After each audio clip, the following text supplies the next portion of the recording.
Joss and it's got the internet divided. We're now seeing pride abandoned by big corporations. We just got a crazy plot twist in the national news of a guy who was accused of threatening to kill Trump. And you've got a scandal growing around Trump's new FEMA head who told staff he didn't know there was a hurricane season. We're talking about all that and much more on today's brand new Philip DeFranco show. You daily dive into the news, starting with this. Was actor Jonathan Joss just killed in a homophobic hate crime? That is what many people are asking and claiming after he was just shot dead outside of his home in San Antonio on Sunday after an altercation with a neighbor who reportedly was apprehended soon after. And Joss, if you don't know, he's best known for his roles in King of the Hill and Parks and Rec, and was visiting the site of his recently burned down home with his husband, Tristan Kern de Gonzalez. And according to a Facebook post from Gonzalez, when we returned to the site to check our mail, we discovered the skull of one of our dogs and its harness placed in clear view. This caused both of us severe emotional distress. We began yelling and crying in response to the pain of what we saw. While we were doing this, a man approached us. He started yelling violent homophobic slurs at us. He then raised a gun from his lap and fired. With Gonzalez then going on to write that he was murdered by someone who could not stand the sight of two men loving each other. And so you had that statement painting a pretty clear picture as to why this couple was targeted, but you had San Antonio police heavily disputing that and saying, our investigation has found no evidence whatsoever to indicate that Mr. Joss's murder was related to his sexual orientation. Should any new evidence come to light, we will charge the suspect accordingly. And so with that, as it turns out, according to reports, this is not the first time the couple has had issues with the neighbors. With Tristan even making it seem like their recently burned down home was possibly because of arson. With them writing, that home was burned down after over 2 years of threats from people in the area who repeatedly told us they would set it on fire. We reported these threats to law enforcement multiple times and nothing was done. And then all of this is the neighbors have their own version of events and they're painting a much different picture of Joss's time on the street. With, for example, one telling My San Antonio that, quote, he would just walk up and down the street, he would just like scream, saying he was just very loud,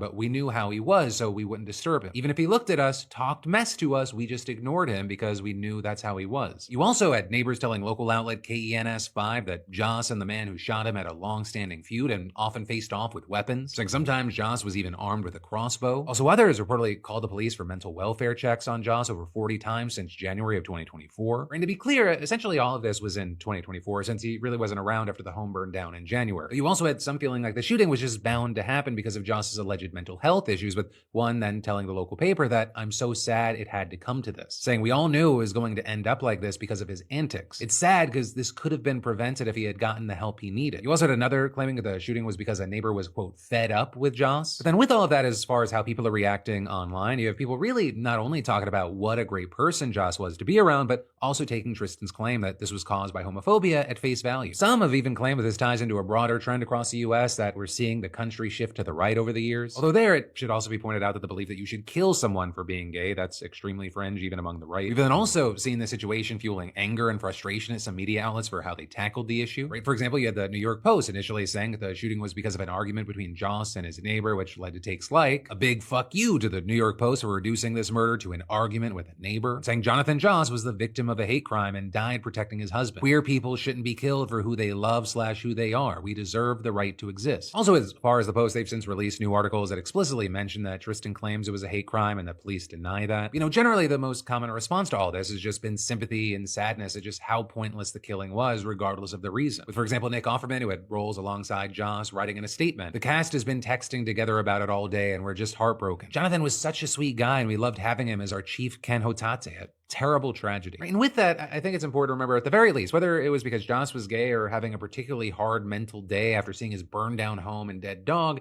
neither are an excuse for murder. But ultimately, that is where we are with this just horrible situation right now. As we wait to see if any more information or evidence comes out, I'd love to know your thoughts on this, both with the situation at hand as well as the reactions. But then, from there, shifting gears from that, Pedro Pascal, Ariana Grande, and Sabrina Carpenter are fighting back against the Trump administration's efforts to cut funding to LGBTQ+ suicide prevention, with the Seeing the Trevor Project publishing an open letter signed by around 100 big names addressing the fact that the government is reportedly considering defunding LGBTQ+ services from the 988 Suicide and Crisis Lifeline. Because while anyone in crisis can call 988 in the US, the line has counselors especially trained for high-risk high-risk groups like LGBTQ plus youth. And that, as you see things like last year, around 40% of young people in that community considered suicide, and 1 in 10 had an attempt. And so you had this new celebrity-backed letter saying, since its launch in 2022, this program has connected nearly 1.3 million crisis contacts with life-saving, affirming care to LGBTQ plus young people during their most vulnerable moments. And saying, this is about people, not politics. At a time of deep division, let this be something we as people can all agree on. No young person should be left without help in their darkest moment. Stripping away this lifeline leaves LGBTQ plus youth with the message that their lives are not worth saving. We refuse to accept that message. We call on the administration and Congress to do the right thing. Restore and protect funding for the 988 Suicide and Crisis Lifeline's LGBTQ plus youth specialized services in the fiscal year 2026 budget. With a letter also addressing young LGBTQ plus people specifically and telling them that they are not alone and that people are fighting for them. And then as far as the general public, they encourage those interested to sign a petition to protect these lifeline programs. So you have many wondering if anything will actually be done because this is not happening in a bubble. Or the Trump administration has canceled grants aimed at researching and funding LGBTQ plus health initiatives. You then also have Trump's anti-DEI orders and rhetoric that have heavily targeted the community. Right, and all of this is playing out as Pride Month has kicked off, and you have many arguing that it feels like there's been a massive cultural shift. And one of the ways that you have people saying that we're seeing that is tons of corporate sponsors backing out of supporting Pride events, which as it turns out, among other things, has caused budget shortfalls in cities all around the country. San Francisco Pride, for example, lost 5 major corporate backers, including Comcast, Smirnoff, and more. The city's organizers now facing a $200,000 budget gap. You're also seeing in Kansas City, they're down the same amount, which is roughly half of KC Pride's whole budget. You've also got the group behind New York City's Pride festivities trying to fill a $750,000 gap. And in St. Louis, after Anheuser-Busch ended its Pride sponsorship, organizers are down $150K. And then with all this, you have Suzanne Ford, the executive director of San Francisco Pride, telling the AP, with everything we're facing from the Trump administration, to lose 5 of your partners within a couple of weeks, it felt like we're being abandoned. Right? And then, reportedly after corporate withdrawals from Pride made headlines, you had some companies opting to donate, but apparently only doing so anonymously. And so with that, you have places like AP reporting that the shift reflects how corporations are adjusting to a changing cultural landscape that began during the pandemic and accelerated with Trump's second term. And then also with this situation, you have people kind of focusing on World Pride, which is being held in Washington, D.C. this year, with then tons of reports noting that people have kind of pretty complicated feelings on this for obvious reasons that you'd assume. For example, the founder and CEO of the travel platform Everywhere telling CBS News, what is happening socially and politically changes the feeling of the Pride that you are attending, and World Pride will likely bring an astronomical amount of fear and sadness from people. Because while some, they see this current administration and they feel more motivated to attend Pride, to stick it to the Trump administration, you have others scared to attend in this political climate. And actually with that, you do have some cities acknowledging the political elephant in the room. Like San Francisco's Pride theme is queer joy as resistance. New York's is rise up, pride and protest. And you had Suzanne Ford adding, if you come to Pride this year, that's a revolutionary act. You are sending a message to those in Washington that here in San Francisco, we still have the same values that we've always had. You can love who you love here. We're not going to retreat from that. And then we have a lot more news that we need to talk about today. But first, I gotta say, have you ever tried to stay dry in the city and you failed miserably? And, if you're over the fails, get with Vessi. Their weekend sneakers are 100% waterproof, but they still look like amazing shoes. No more soggy socks, no more awkward shoe changes, no more should I bring backup shoes panic. Their weekend sneaker is lightweight and breathable thanks to today's sponsor, Vessi's Dymatech Tech. They're super convenient. You just slip them on in seconds and you're ready to hit the subway, run errands, walk the dog, or grab coffee with friends if you have some of those. And these sneakers, they can handle city sidewalks, rainy crosswalks, and random puddles like a champ. They're stylish enough for work casual, but tough enough to take on whatever the weather throws at you. Plus, something I love is that they come in half sizes, which is clutch if your feet aren't perfectly average. I put miles on my sneakers and they're still going strong. So hey, scan that QR code or go to Vessi.com/DeFranco for 15% off your first pair. The discount's applied automatically. And with a 1-year warranty and worry-free 30-day returns, you're covered for every journey. But then, jumping back into the news, so this is Dimitrik Deshawn Scott, and he's been charged with armed robbery and aggravated battery of another guy by the name of Ramon Morales Reyes in Milwaukee. With Morales Reyes claiming that Scott knocked him off his bike, cut him with a box cutter, and then stole the bike. But last week, Morales Reyes had made national headlines when Homeland Security Secretary Kristi Noem announced that he had been arrested for writing letters threatening to kill President Trump, with Noem describing him as an illegal alien who threatened to assassinate President Trump and claiming that he had entered the U.S. illegally at least 9 times and had a criminal record. In the announcement, Noem also included a picture of one of the letters where the author had written, "You have been deporting my family, and I think it is time Donald J. Trump get what he has coming to him," with him adding that he would self-deport himself after using his gun to shoot Trump in the head. Within legal documents also revealing that the letters, which were sent to the Wisconsin Attorney General's office, the Milwaukee police chiefs, and ICE, had a return address with his name. And so, unsurprisingly, that story gets a ton of traction with Noem and Trump supporters touting it as a success of Trump's immigration deportation crackdown. But now it turns out that Morales Reyes likely didn't write those letters, and the plot twist is that it was actually Scott. In a new complaint, you have prosecutors alleging that Scott wrote the letters pretending to be Morales Reyes in order to get him deported so he couldn't testify against him in the criminal robbery and battery case. And currently, it looks like the evidence is actually pretty damn strong. First of all, you had Milwaukee police saying that when they interviewed Morales Reyes, they found that he, quote, does not read, write, or fluently speak English, adding that a note from him that they had analyzed also showed completely different handwriting than the letters. And you had prosecutors saying that police listened to phone calls Scott had made from jail, including ones where he talked about sending letters, asked for the address of the Wisconsin AG's office, and repeatedly talked about how he had a plan that was going to get his case dismissed, with him even explicitly saying on one call, this dude is a goddamn illegal immigrant and they just need to pick his ass up. If he gets picked up by ICE, there won't be a jury trial, so they will probably dismiss it that day. That's my plan. And then, here's the real kicker, the complaint literally says that during an interview with police on May 30th, Scott admitted that he wrote everything on the letters, and adding that he, quote, admitted that his intention was not to go after President Trump, but solely to prevent Morales Reyes from testifying at his trial. And so now, in addition to other charges against him, prosecutors have filed new charges of identity theft, bail jumping, and felony intimidation of a witness in a criminal complaint, with Scott's trial scheduled for July. But then as far as Morales Reyes, when asked if he still faces deportation given this wild development, you had a DHS spokesperson saying in a statement, the investigation into the threat is ongoing, and adding, over the course of the investigation, this individual was determined to be in the country illegally and that he had a criminal record. He will remain in custody. Though you then also had his deportation defense lawyer telling reporters that he is working to get Morales Reyes released from custody and pursue any relief he may qualify for in immigration court. And so we'll see what happens there soon, but just a wild, wild piece of news. But then, next up from that, did Donald Trump's new acting head of FEMA genuinely just learn that hurricane season is a thing? That, tragically, is a very real question that's being debated by lawmakers right now. To just give you a little background here in case you're not up to date on FEMA, I don't know why you would be. Early last month, Trump appointed David Richardson as the acting administrator of the emergency department after firing the previous leader who Trump himself had literally appointed just months earlier. With that guy appearing to get the boot because he had the audacity to tell Congress that he thought that it might be a bad idea to eliminate FEMA entirely, which of course notably has been a Trump goal for a while, though notably it's been reported that Homeland Security Secretary Kristi Noem, whose agency oversees FEMA, has quietly taken steps to keep the agency running because there's no alternative to replace it. Because as it turns out, you kind of fucking need FEMA. But that reality, it hasn't stopped the administration from trying to overhaul the agency and undermine it at every step of the way. And that including by appointing Richardson, who served in the Marines and worked in the Countering Weapons of Mass Destruction Office of the DHS, but who lacks experience in emergency management. A fact that has raised concerns among FEMA staff, though, like many of Trump's appointees, the main qualification for any of the jobs is be a loyalist. Or what Daddy says goes, and you had him telling staff on his first full day in office that he will run right over anyone who resisted his changes. And then yesterday, those concerns were underscored during a staff briefing where he reportedly noted that June 1st was the start of hurricane season, which runs through the end of November, and then said, quote, I didn't realize it was a season. And according to Reuters, it was not clear to staff whether he meant it literally as a joke or in some other context. And this is at the same time you had CBS reporting that current and former employees told them that the remark flustered many who genuinely believed Richardson was truly surprised to learn that hurricane season had started. And so as a result, you had many jumping on those remarks and saying that Richardson's unqualified, incompetent, and that he should not be running the agency. But Senate Minority Leader Chuck Schumer even going as far to imply that Richardson should be fired. But then in response, you had a DHS spokesperson hitting back in a statement where they notably didn't deny that Richardson had made the comment, but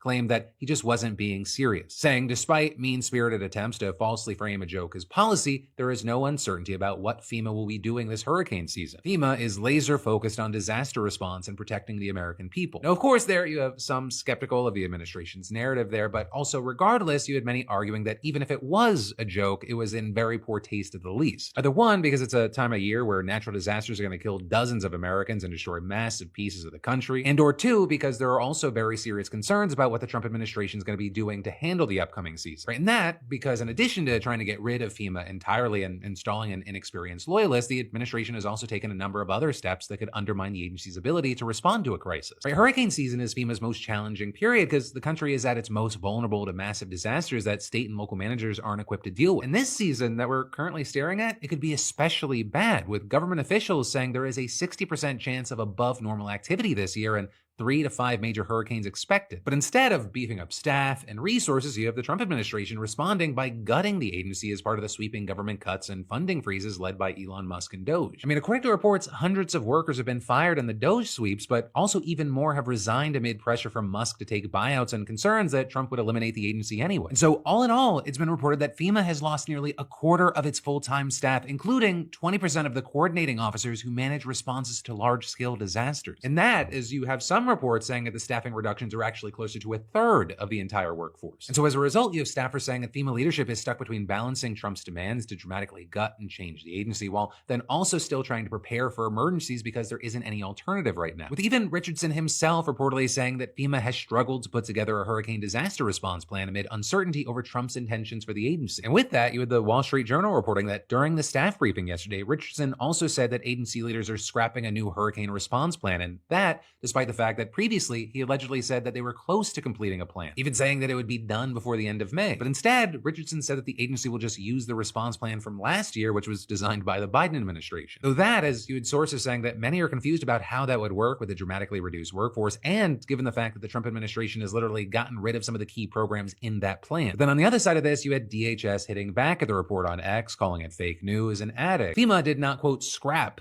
anything. FEMA is full steam ahead with an effective and focused plan to respond to hurricane season while empowering states to further lead their own disaster response. So there, you had a number of people noting that the statement did not explicitly deny the accuracy of the journal's reporting or the main meat of its claim, which is that FEMA is recycling the Biden administration's hurricane plan from last year. And that, as you had many adding that even if they do have a new plan, experts say that it should really have been rolled out a while ago, given the fact that we are already in hurricane season. But for now, we'll have to wait to see how all this plays out and hope that hurricane season this year is not as bad as it's expected to be. But then I've got even more news for you in just a minute. But first, have you ever been stranded abroad with zero internet and zero patience? Because yeah, me too, it sucks. But that's why when I travel abroad now, I use Saily, the game-changing eSIM app that keeps you connected wherever you go. I mean, no physical SIM cards, no crazy roaming fees. Or like, imagine landing in a new country and having instant internet on your phone without waiting in airport lines or hunting down sketchy SIM sellers. Because with our fantastic sponsor, Saily, you just download the app, you pick your plan, and bam, you're online. And a bonus? Use code PHIL to get an exclusive 15% off your plan right now. Right in the app, it works globally with affordable regional and worldwide plans, so if you're hopping countries, you don't have to switch SIMs every time. Plus, Saily actually blocks annoying browser ads, which saves you data up to 28% less use. No more wandering around looking for Wi-Fi or paying a fortune to your carrier. Setup is easy, it's fast, and it works on both iPhone and Android. I mean, seriously, just download Saily before your next trip and get connected the smart way. All you gotta do, scan the QR code on your screen or click the link in the description, and don't forget to use code PHIL at checkout to save 15%. Stay connected, save money, and skip the airport SIM drama, because Saily's got your back. But then, getting back to the news, Mexico just made history by becoming the first country to start electing every single one of its judges. And so we need to talk about how wild this is and what it means moving forward, because in addition to being the world's largest judicial election, it is also the most controversial. Because right now, you have many claiming that this new practice, it's going to chip away at the country's system of checks and balances, flood the system with underqualified or at the very least partisan judges, and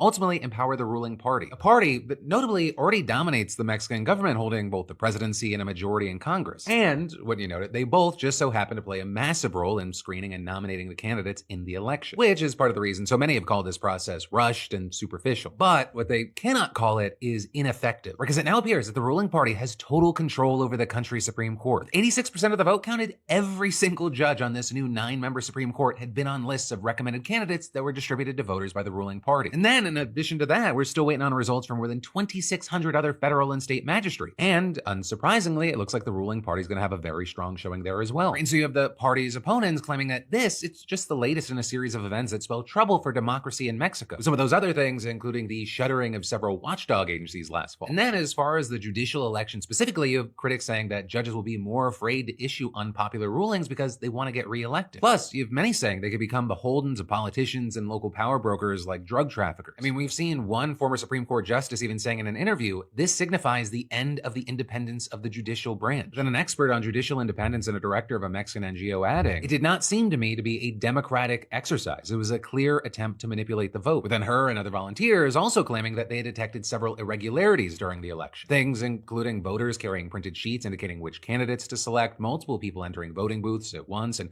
voters taking photos of their filled ballots, which is a possible indication of vote buying. And then beyond all that, you had many Mexicans reportedly saying that they were confused by the process. But I mean, just at the base level, they had to select dozens of judges from multiple ballots with hundreds of names, which then also could be part of the reason that turnout was only at 13%, which is just abysmally low. That is miles below the more than 60% that tend to turn out for presidential elections. And in fact, it's lower than any other federal vote in Mexico's democratic history. And actually, as it turns out, you had hundreds of career magistrates choosing not to run in the election, and many critics just boycotting the vote. With some saying that they're going backward, remembering a time last century when one party held the presidency for 71 years straight and controlled most of the government. Though then with that, in addition to the loud critiques and concern, on the other side, you had President Claudia Sheinbaum, for example, having a different take, with her saying that the Mexican judiciary had long had problems with corruption and nepotism, and arguing that it is best to let the people decide. But they're then saying after the election, Mexico is the most democratic country in the world. Ultimately, as far as how this is going to turn out for Mexico, what I will say is,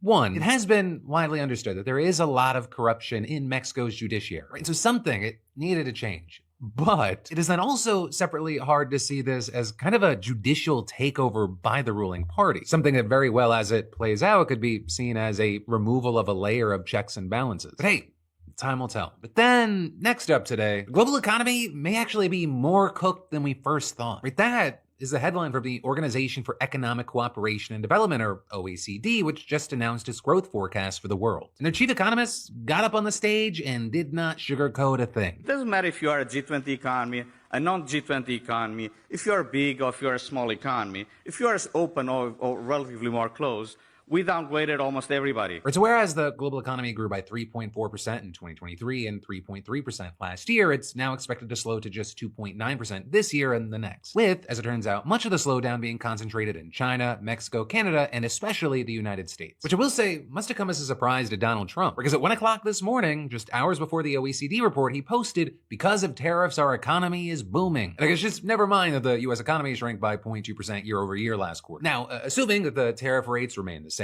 the OECD is predicting that US growth will slow to just 1.6% this year and 1.5% next year, which is just wild numbers because it's lower than the 2.2% that was predicted back in March and way lower than the 2.8% growth that we actually experienced in 2024. And while the OECD did not mention him by name, it appeared to be clear that they were blaming Trump, because they were attributing the slowdown to the tariffs, the policy uncertainty, the decrease in net immigration, and a, quote, sizable reduction in the federal workforce a la Doge cut. Also, one of the key takeaways is that they're projecting that inflation is going to shoot up from a relatively low 2.3% in April to nearly 4% by the end of the year, with it then expected to cool down in 2026. Now, to be fair, not everything is set in stone. There's a number of uncertain things. The report admits that US manufacturing may actually grow, but also saying it's only at the cost of a shrinking consumer demand and corporate investment. And while yes, the tariffs and Doge cuts will reduce the deficit, those effects will reportedly be dwarfed by the deficit increase caused by slower growth in the GOP's budget plan. And of course, as you're hearing this, as we're going to watch things play out, it's important to remember that this is not happening in a bubble. Because yes, China's economic growth is expected to slow down moderately, though it's from 5% to 4.7% and then 4.3%, but the government's taking steps to cushion its population from the pain, right? Namely with things like subsidies for a trade-in program on consumer goods like mobile phones and appliances, as well as increased welfare transfers. So of course, with everything that we're talking about, uncertainty is a massive part of it, right? Everything that we're talking about, it's assuming that tariffs will remain at their rates from mid-May. If they go down, forecasts go up, and if they go even further up, forecasts go even further down. And with that, you had OECD Secretary General explaining. Our report estimates